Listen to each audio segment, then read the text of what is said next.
Hi everyone, welcome back to the channel. I'm Jake, this is Nadia, this is Buddy, that's Sedona, and Babu is running around downstairs.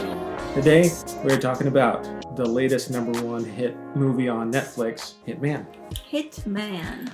This is a movie I've been looking forward to quite a bit because I really like Richard Linklater, director, writer, Dazed and Confused, Everybody Wants Some, the Before trilogy, Boyhood. I mean, a really eclectic filmography, but always super School of Rock, but always super original. And he's just a great indie filmmaker. So I love Richard Linklater, and I heard that this was getting a lot of great reviews. That it's kind of like a different sort of movie for him. It's like more of a plot-oriented film, and that Glenn Powell co-wrote the screenplay. And Glenn Powell is like a rising movie star. He was great in Everybody Wants Some. First off, if you haven't seen Everybody Wants Some, it's a really good movie. It's kind of the spiritual sequel to Dazed and Confused. Yeah, so Glenn Powell stars in this as professor in Louisiana. On the side, kind of works doing sting operations for the police, catching people who want to hire contract killers. So he gets set up in this position to portray hitmen and to catch people trying to kill their spouse or whatever,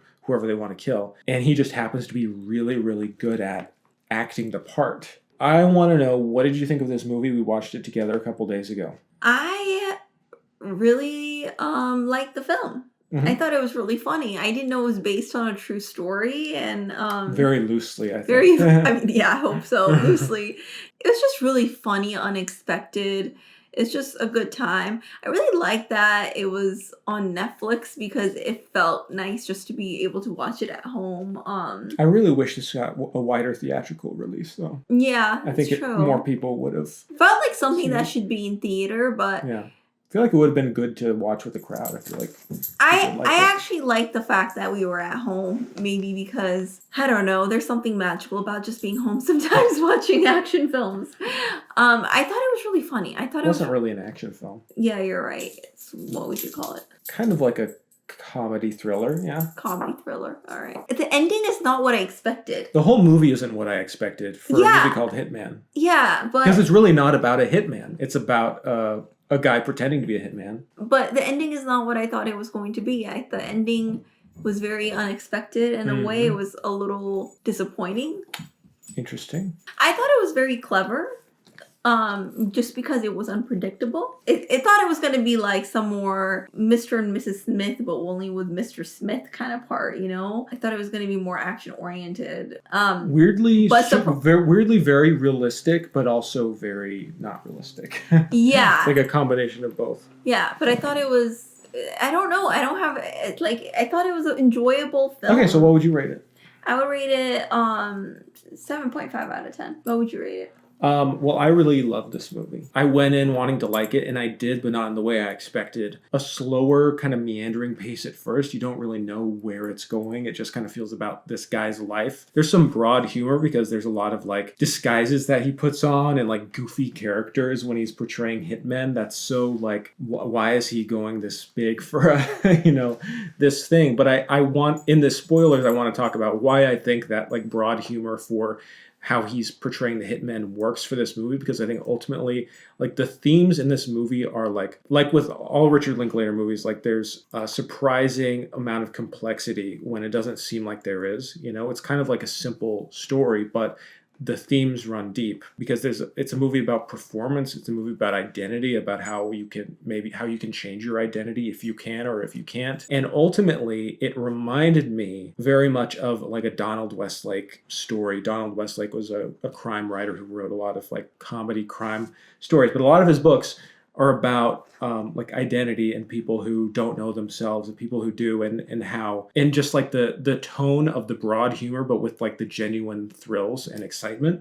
So I thought that they just did a fantastic job with the screenplay. The characters felt realistic. They felt, well, maybe not. They were big, but they felt like three-dimensional characters who were kind of leading the story instead of the story leading them. Mm-hmm. Happily surprised by the intensity that came in the second half of this movie. It really cranked up the tension.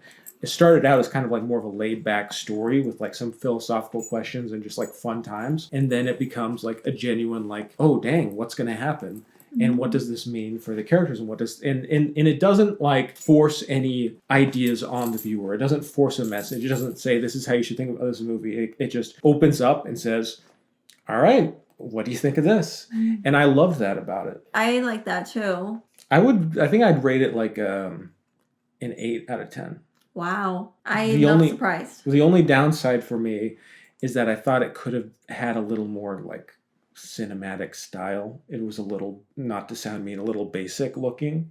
So what did you think? Like, can you go into more of that? The style, it looked like a Netflix movie in a lot of ways, in that the camera was just like, it was very basic setups. And I wish there was a little more of like a noir atmosphere mood, because it is set in New Orleans, I think, but you don't really feel that all the time. It just like, at the same time, maybe that kind of standard framing helps to bring the ordinariness into existence, and it makes it feel more like extraordinary stuff happening to ordinary people. So I don't know. It was serviceable. There's nothing wrong with it. Technically, I wish there was a little more, there. You have a lot more insight about this film than I do, because I just honestly, I'm like, yeah, it's a good time. Yeah, it was fun. I don't really have like... It really spoke to me because it has a lot of the elements, because I love like crime fiction. I love especially like comedic crime fiction, that genre in itself. And I thought that this was like a really good example of that working. It had kind of a Coen Brothers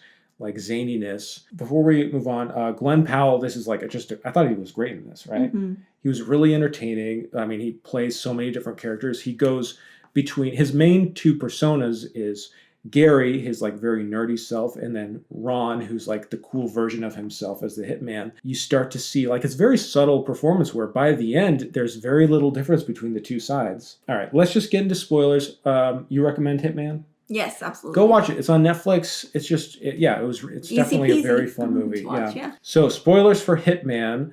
Where do you even want to start? Do you want to 3, 2, 1? Okay. I want to talk about the merging of Gary and Ron. Yeah. Because that's the part that's really interesting. Gary, he's pretty cool. I thought like he teaches all these classes. He's very knowledgeable, but he kind of wishes that he could be more cool. At first, I didn't know if he was doing like the whole hitman gig, not only for extra pay, but because his ex-wife is pregnant with another man's baby. And I didn't know if he was like the story was going to turn into like he wants to get his ex-wife back or what it was about. Turns out it didn't really go into that direction. That was just like a little part of it. When he meets Madison, that's when the movie kicks off for me. Because it was fun before then, but when he meets Madison and starts dating her, well, because you're like, where's this going, right? Yeah. And you think it's going to be okay. Maybe he's gonna get kidnapped. Maybe he's gonna be some bad guys are gonna think he's a real hitman. Yeah, until he falls in love with one of the people that he's trying to catch, who wants to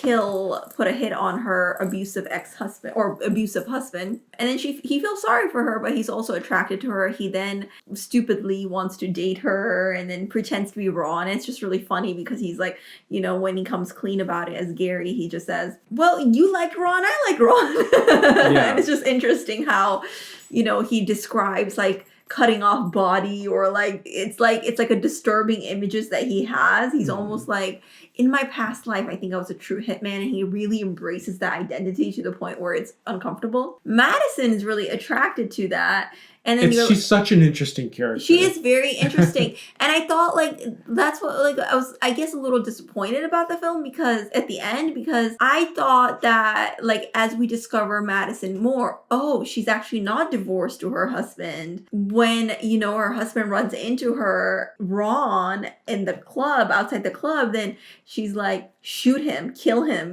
right then and there, so brazen. And it's like, wait, did she plan this? Is she trying to like only get with Ron because she wants him to kill her ex-husband? Then she finds out like they're not divorced. Then like the ex-husband ends up dying, getting killed, douchebag, but he ends up dying. And then we realize there's $1 million insurance policy, and actually Madison is the one who killed him. So I thought it was going to be more of a revelation of weird thing where it's going to be like, yeah, I planned this whole thing, but aren't you attracted to me? Like more like but how Madison is attracted to it. Well, because you think it's going like, Madison's like psychopathic. she's a bad person. But then it goes back around because, well, Madison's like, I killed him because you told me he was trying to kill me. And you told me these ways how to do it, you know? I guess so. So you kind of start to understand where she's coming from. You know, maybe it is like an act of self-defense. I do like, even at the ending though, I'm still not believing her because it's a lot of coincidental things. Like, there's some, yeah. Like, the whole after club, it's like, yeah, shoot him, kill him, you know? Like how she was just like, that seemed a little weird. And then also, you know, with the whole $1 million policy and her not disclosing to Ron someone that she's falling in love with, that he's actually not her ex-husband. It didn't seem like she was actually concerned about her ex-husband's dying or whatever until Ron interrogated her a little bit more. So and then it's almost like she started to put on a character where she was more distressed. Yeah. So I honestly feel like he got duped even at the end because I don't know. Because that was so interesting. I mean, what was great about this movie is that it could have been so easy for this movie to devolve into some kind of like, there's these gangsters that he suddenly thinks he's a real hitman, and it'd just be like, you know, we've seen that movie. Yeah. But this movie, every problem comes from Gary Johnson's own. That's why I give the credit for the movie, because it is very different. Because that's what I thought. Yeah, it all stems from him, and I mean, it's like it's about deception. I mean, he falls into this thing because he doesn't know who he is, and he's playing these two different parts. And I think that one of the best scenes in this movie, maybe the most realistic scene, as soon as Madison tells him, like, okay, I was the one who killed my husband, he immediately goes, what are you talking about? I'm not a hitman. How could you do? You know, he breaks immediately. And it was done so well, and it was so funny because it's just like, I've never even killed anyone before. Like, of course, like everyone has a breaking point. At some point, he's going to be like, what the fuck? You know? Yeah. And that for him is like murder. Like, yeah, that's it. And you think after this point, like, okay, he's going to get into more deep shit and everything. But then the movie has one of the best switches because they kind of depart. You feel like they're broken up. Madison's like, I don't want to talk to you. And he goes, but there's this great, his name is Jasper, this character who has been wanting his job back because Gary took his job. He's a corrupt cop. He's like a shitty dude, but he's on to Gary and Madison's relationship. And now it's become so evident to him that like him and Madison were in cahoots to kill her husband. Ron and Madison. Yeah, Ron and Madison. So he concocts this plan. Is like, well, Gary, why don't you? She thinks you're the hitman still, right? She doesn't know because he revealed that. So they lead him back to her apartment where their plan is to get her to confess to the murder to Ron. And then there's this amazing scene where Gary goes in there, they have him wired so he can't tell her. And this is like shortly after the scene where they like have that breakup and everything's revealed. So he's going on his pure instinct that maybe she still likes him. And he's, by doing this, showing his pure like devotion to her by, instead of like jumping off the bus, he's going full in with her. He goes in there with his notes app and says like, you know, they're listening, you know, deny, and is like coaching her in this whole scene to like say the right stuff. Yeah, that was interesting and funny. And also when he actually kills Well, and then that's the next part because, Jasper, of course, it works, but he goes back to her apartment later and Jasper is there and he's like, I still know that you guys did this, whatever. I don't care that you did. I just want money. Yeah. At which point, you know, we find out that Madison has been drugging him. Yeah, she does have issues. Yeah. She drugged him. She's like, I hope it wasn't too much.